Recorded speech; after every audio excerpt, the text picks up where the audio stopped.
हम अपने बच्चे को दुनिया की सबसे बेहतरीन चीजें देना चाहते हैं, चाहे वो अच्छी लाइफस्टाइल हो, खाना पीना हो, कपड़े हो या फिर एजुकेशन। बच्चे के मामले में हम कोई कॉम्प्रोमाइज नहीं करना चाहते हैं। रंजीत की भी ऐसी ही ख्वाहिश है। वो चाहते हैं कि उनकी बेटी बड़ी होकर कॉर्पोरेट वर्ल्ड में टॉप एग्जीक्यूटिव बने, लेकिन पढ़ाई के बढ़ते खर्चे को लेकर चिंतित हैं। रंजीत के लिए बढ़ती महंगाई सबसे बड़ी चिंता है और होनी भी चाहिए, क्योंकि एजुकेशन का खर्च कम नहीं है। Ministry of statistics and programme implementation के डेटा के मुताबिक मार्च 2021 में एजुकेशन इन्फ्लेशन 2.50% थी।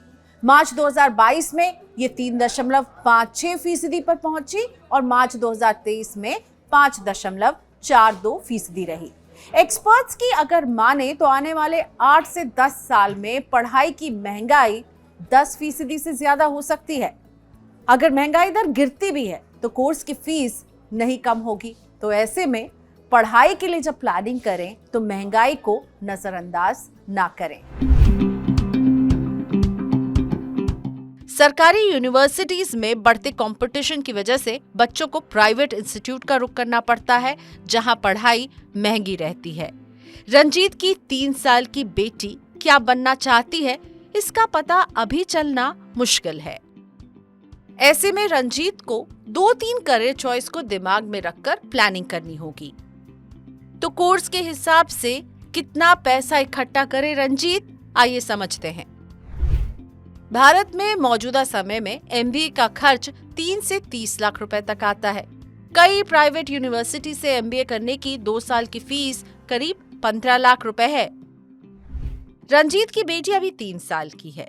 मान लीजिए वो 21 साल में एमबीए करेगी तो उस वक्त 10% की महंगाई दर से कोर्स के लिए करीब 80 से 85 लाख रुपए की जरूरत पड़ेगी।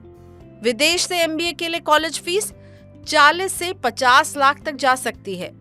ऐसे में 18 साल बाद 2 करोड़ रुपए से ऊपर की जरूरत होगी। वहीं इंजीनियरिंग की फीस 4 से 20 लाख रुपए तक है। इस हिसाब से अगर 18 साल की उम्र में रंजीत की बेटी इंजीनियरिंग चुनती है तो फीस के तौर पर 17 से 85 लाख रुपए की जरूरत होगी। अब सवाल उठता है कि निवेश कहाँ और कब शुरू करें, तो इसका जवाब है निवेश करने का अच्छा समय अभी ही है, क्योंकि जितना जल्दी आप निवेश शुरू करेंगे उतना बड़ा कॉर्पस बना पाएंगे। लंबी अवधि में म्यूचुअल फंड के जरिए इक्विटी में निवेश बेहतर माना जाता है। छोटे छोटे निवेश करने के लिए सिस्टमैटिक इन्वेस्टमेंट प्लान यानी सिप का सहारा लें। मंथली आप पैसे यहाँ पे कंट्रीब्यूट करेंगे और लॉन्ग टर्म में इसमें डबल डिजिट में रिटर्न मिल सकता है। इक्विटी म्यूचुअल फंड्स में रखने की सोचता हूँ या तो निवेश करने की सोचता हूँ, तो जो मेरी अवधि होनी चाहिए, जो मेरा निवेश का वक्त होना चाहिए, वो कम से कम 10 से 15 साल का होना चाहिए। और 10 से 15 साल अगर मैं सोचता हूँ उनके higher education point of view से कॉर्पस इकट्ठा करने का सोचता हूँ, तो इक्विटी म्यूचुअल फंड एक सही कैटेगरी में हम इन्वेस्टमेंट कर रहे हैं, ऐसा मैं कह सकता हूँ। क्योंकि जब मैं इक्विटी म्यूचुअल फंड के बारे में सोचता हूँ तो मेरा जो रिटर्न आने की जो मैं एक अपेक्षा रख सकता हूँ, कम से कम 12 से 14% यहाँ से मैं लेकर चल सकता हूँ। और जैसे इक्विटी म्यूचुअल फंड्स में लार्ज एंड मिड कैप हो गए, फ्लेक्सी कैप हो गए, स्मॉल कैप हो गए, अगर मेरी अवधि, मेरा जो टाइम टेन्योर है बच्चों के कॉर्पस, एजुकेशन कॉर्पस खड़ा करने का, वो अगर मेरा यहाँ से 10 से 15 साल है, तो ये जो 3 कैटेगरी है तो हम डेफिनेटली निवेश कर सकते हैं। अगर रंजीत अभी 11,000 रुपए की सिप शुरू कर लेते हैं तो बेटे की एमबीए फीस के लिए 18 साल में करीब 84 लाख रुपए जोड़ सकते हैं। इसी तरह इंजीनियरिंग के लिए 15 साल में 55 लाख रुपए की पूंजी बना पाएंगे। इसमें अनुमानित रिटर्न 12% है। म्यूचुअल फंड में रिटर्न बाजार आधारित होता है, इसलिए ये कम या ज्यादा हो सकता है।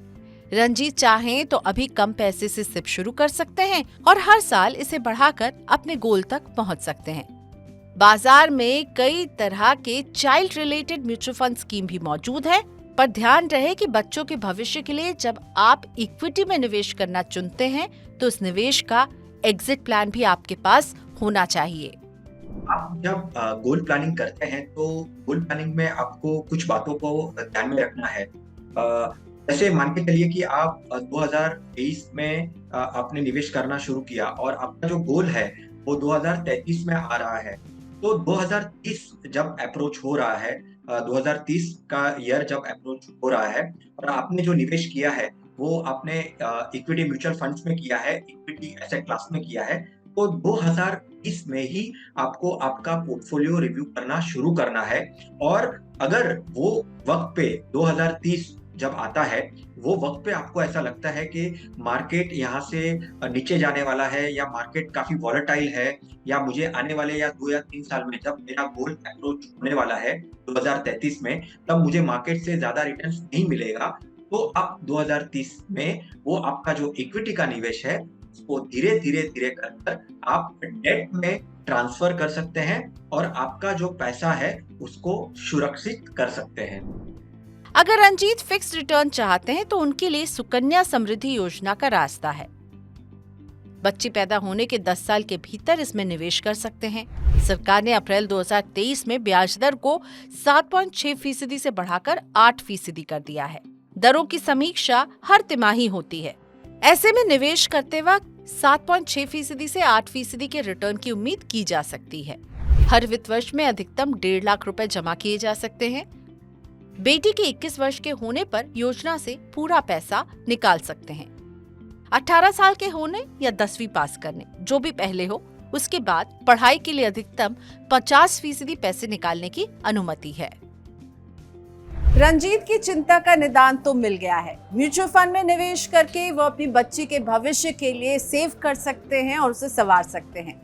लेकिन आपको म्यूचुअल फंड के प्रदर्शन पर जरूर नजर रखनी होगी, ताकि फाइनेंशियल गोल में अगर कोई शॉर्टफॉल, कोई कमी आ रही हो तो आप अपने प्लान को बदल लें। जैसे कि अगर विदेश में पढ़ाई करना चाहती है बिटिया तो ज्यादा खर्च लगेगा, ऐसे में आपको निवेश बढ़ाना पड़ेगा। वहीं सुकन्या समृद्धि जैसी योजना में अगर निवेश करेंगे तो मैच्योरिटी और निवेश के वक्त टैक्स छूट तो मिलेगी, पर ध्यान रहे इक्विटी के मुकाबले रिटर्न भी कम है, इसलिए ज्यादा बड़ी रकम का निवेश करना पड़ सकता है।